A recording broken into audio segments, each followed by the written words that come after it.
Hermanos, estamos celebrando hoy esta fiesta hermosa de la solemnidad de Santa María, Madre de Dios, que nos recuerda, en primer lugar, esta obra que Dios realizó en la vida de María, que su propio Hijo nació del seno de María. En primer lugar, por eso se le puede llamar ciertamente Madre de Dios, porque Dios nació de ella, Dios en persona, por eso es madre. Entonces,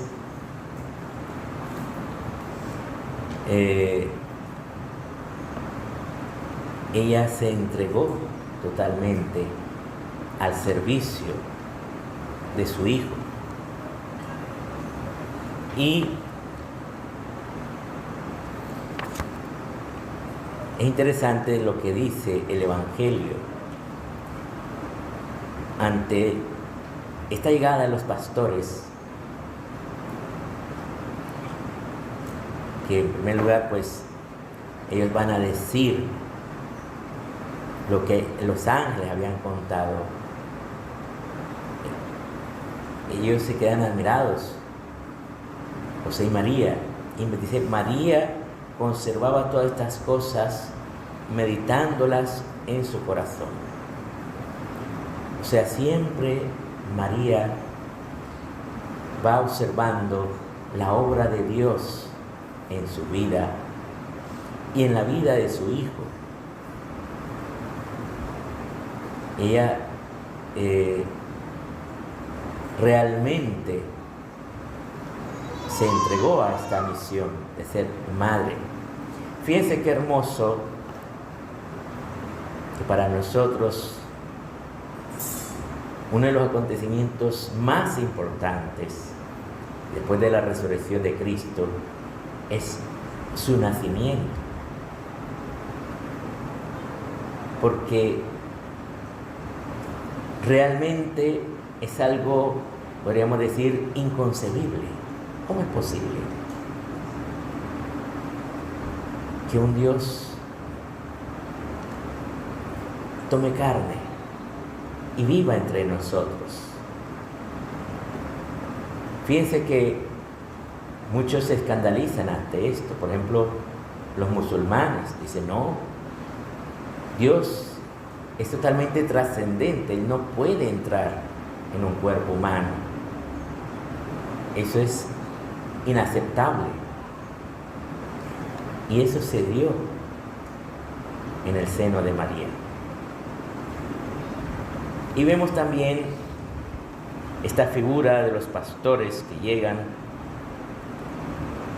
que es interesante. No sé si ustedes se han dado cuenta quiénes eran estos pastores. O sea, los pastores no eran del clero, ni siquiera eran personas respetadas, no, al contrario. Se dudaba mucho de los pastores, se dudaba de su palabra, porque se les consideraba mentirosos, bandidos, ladrones incluso. Eran como considerados aparte. Sin embargo, a ellos es a los primeros que Dios les habla. Así a nosotros el Señor nos habla, siendo que somos débiles, que somos pecadores. Y el Señor viene a nuestro encuentro para hablarnos, para mostrarnos su amor. ¿Y cuál es el signo? ¿Cuál es el signo que les habían dicho? Encontraréis al niño vestido en pañales, acostado en un pesebre. primer lugar, nosotros nos imaginamos los pañales como lo que cubre las partes del niño, ¿verdad? Pero en realidad los pañales que se habla aquí en el texto eran como unos lienzos que cubrían todo el cuerpo, como una especie de vendas que iban dando vueltas a todo el cuerpecito del niño. Solo le quedaba al descubierto la carita del niño. Está todo tapadito, parecía una momiecita. Y es interesante un detalle que los padres de la iglesia señalan, que asimismo, de esta manera, en la época de Jesús, cubrían a los cadáveres. Con estas vendas iban cubriendo los cadáveres. Entonces, un bebecito era, o sea, la única diferencia pues que el cadáver pues le cubrían también la cara, pero el bebecito no, le dejaban la cara descubierta y lo colocan sobre un pesebre. Y también esto es algo que los padres de la iglesia señalan. Ustedes saben de qué está hecho un pesebre, ¿verdad? De madera. ¿Y qué forma tiene un pesebre? Si ustedes se fijan, un pesebre parece un ataúd, por la forma cuadrada o rectangular, podríamos decir, ¿verdad? Parece un ataúd. Y entonces está anunciando que ese bebecito, que apenas está naciendo, es el Hijo de Dios que ha tomado cuerpo para venir a dar su vida por nosotros, a entregarse por nosotros, a mostrar el amor que Dios nos tiene. Este es el signo que ellos encuentran. Y entonces ellos vienen alabando a Dios. Dice, después se van dando gloria y alabanza a Dios por lo que habían visto y oído. Ojalá que nosotros, hermanos, también demos gloria y alabanza a Dios por lo que hemos visto y oído. Hemos visto el amor de Dios que se acerca a nosotros y que a través de esta madre entra en esta generación, entra en la historia y parte de la historia, de tal manera que decimos nosotros antes de Cristo y después de Cristo. Para nosotros parte completamente de la historia. O sea, este nacimiento es tan importante que ha partido la historia en dos.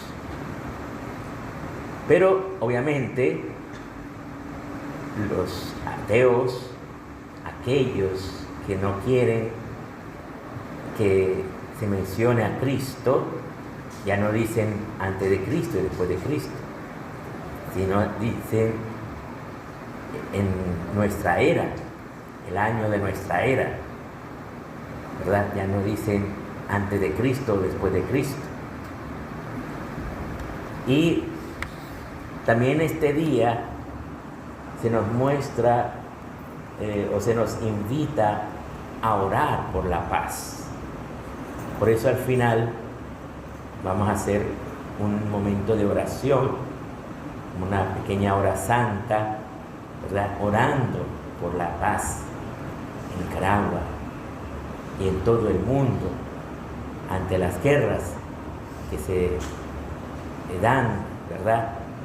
Y también las guerras que muestran el odio de unas personas hacia otras.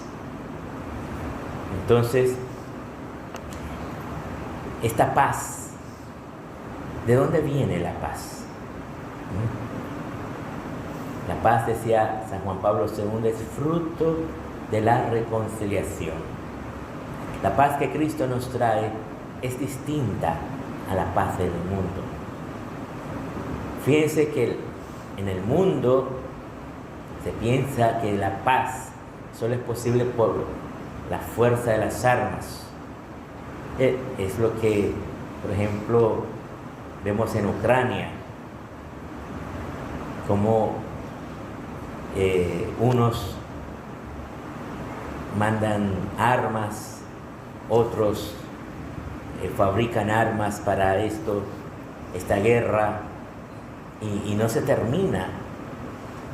Está como en un punto muerto, porque están siempre como equilibrados. Entonces no se logra la paz. Y en Israel también se piensa que por la fuerza de las armas se va a derrotar al enemigo y entonces lograr la paz. Nosotros no nos ponemos de parte ni de uno ni de otro, porque siempre en la guerra lo que pierden son los inocentes, los más débiles, los pequeños, ¿verdad? Entonces nosotros no podemos ponernos de parte de ninguno, más bien oramos para que se termine esa mentalidad de guerra, ¿verdad? Obviamente ambos bandos piensan que tienen que eliminar al otro para lograr la paz. Jesús no hizo eso. Jesús no vino a eliminar a nadie. Jesús vino a dar su vida por nosotros, para darnos el perdón de los pecados. Y el cristiano no viene a exigir la paz. En el mundo parece que todo es exigencia. Tenemos que exigir nuestros derechos. No podemos dejar que nos quiten nuestros derechos. Pues en la fe no es así.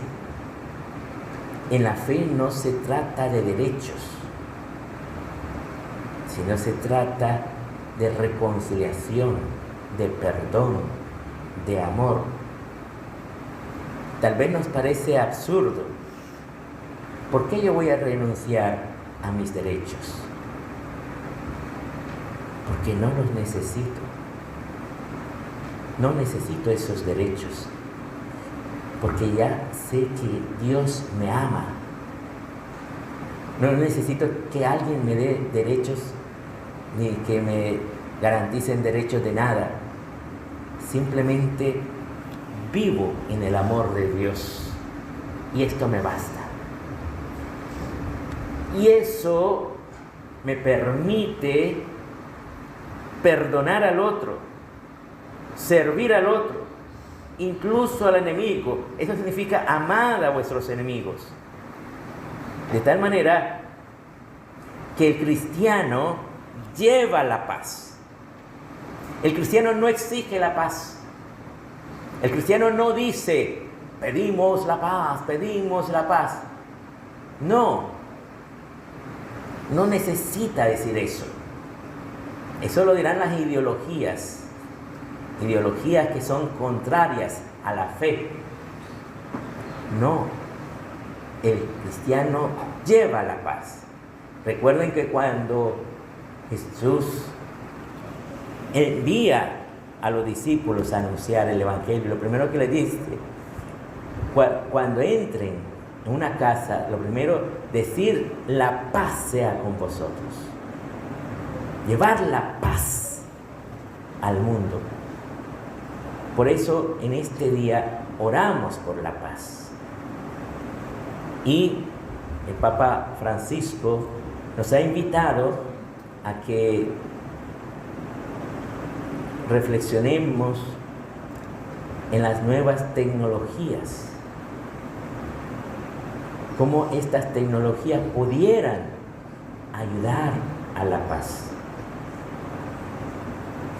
Ciertamente, las tecnologías nos ayudan a mantenernos comunicados cuando lo necesitamos. Pero también tenemos que aprender a mantener en ciertos momentos una privacidad. O sea, no es necesario estar contestando todo el tiempo al teléfono. No es necesario. A menos que supiéramos que hay una emergencia y estamos esperando algo, una noticia, ¿verdad? Una información, pero no siempre es necesario contestar al teléfono. Por ejemplo, si estás teniendo una oración en familia, si estás en la iglesia, si estás teniendo una conversación importante con alguien, no es necesario contestar al teléfono. Porque eso es como que si estás conversando con alguien y de repente llega otra persona y te interrumpe.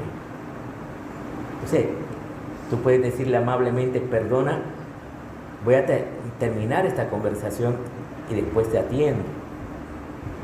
¿Verdad? Así es. Por eso hay que tener mucho cuidado con las tecnologías. Es bueno aprovechar las tecnologías, pero tener cuidado. Por ejemplo, en la familia, con los niños. ¿Es conveniente regalarle un celular a un niño? Pues fíjense que los psicólogos dicen que un niño no necesita un celular. ¿Cuánto tiempo debe utilizar o puede utilizar un niño de 5 años o menos el celular? Los psicólogos recomiendan 0 segundos. Segundo, o sea, ni siquiera que le muestres una foto, nada. 0 segundos. Niño de 0 a 5 años no necesita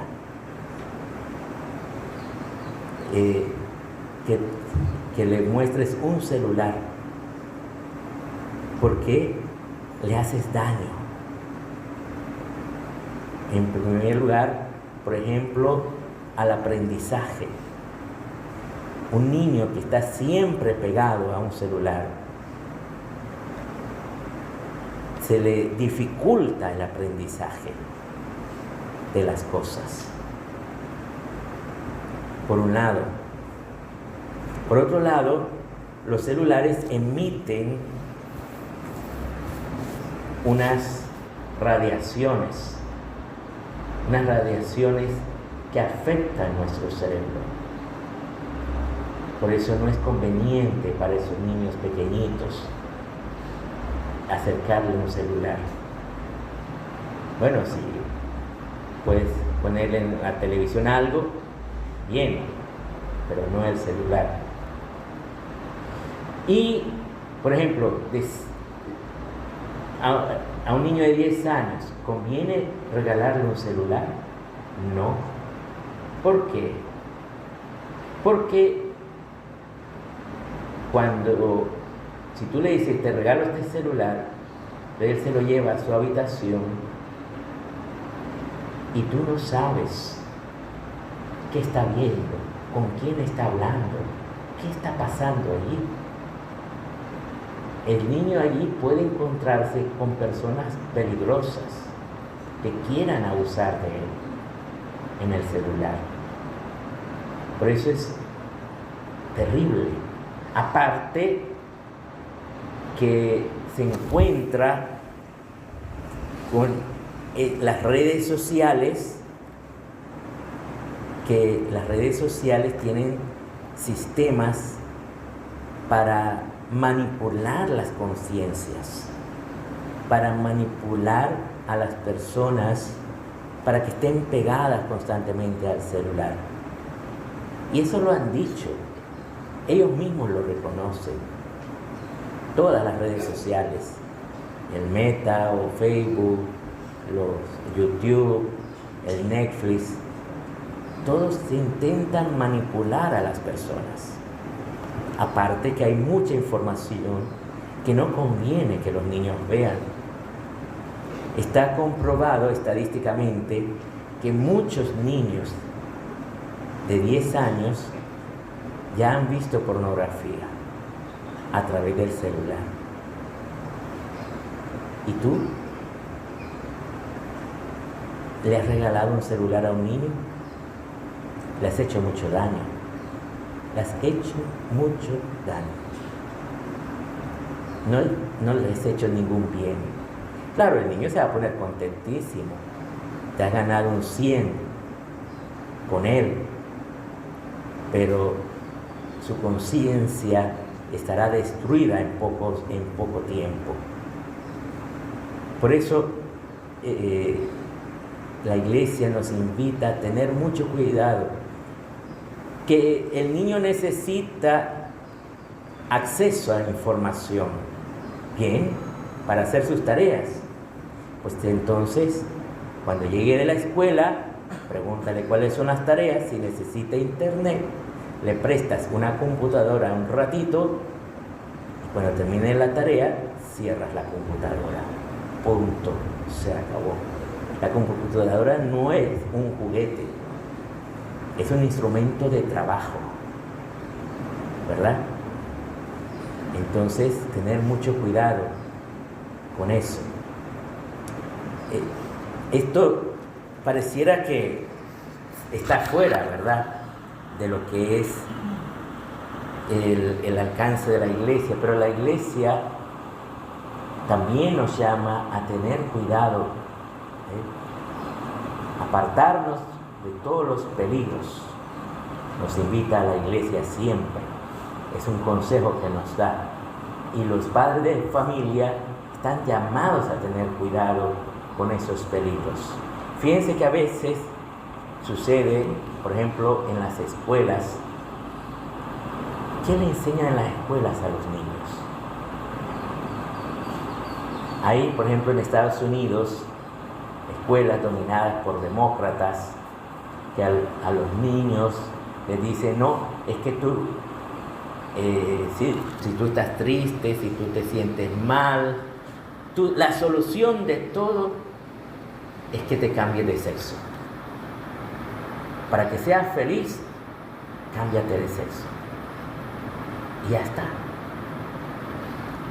Pero eso sí, no le vayas a decir a tu mamá, porque tu mamá no te va a entender. Imagínate cómo cortan a la familia. Por eso es muy importante estar muy atentos a orar con los niños, a hablar con los niños,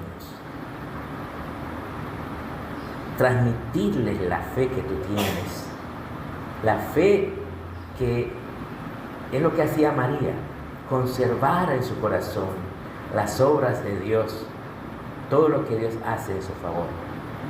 Vamos pues ahora a continuar alabando, bendiciendo, dando gloria a Dios por su bondad.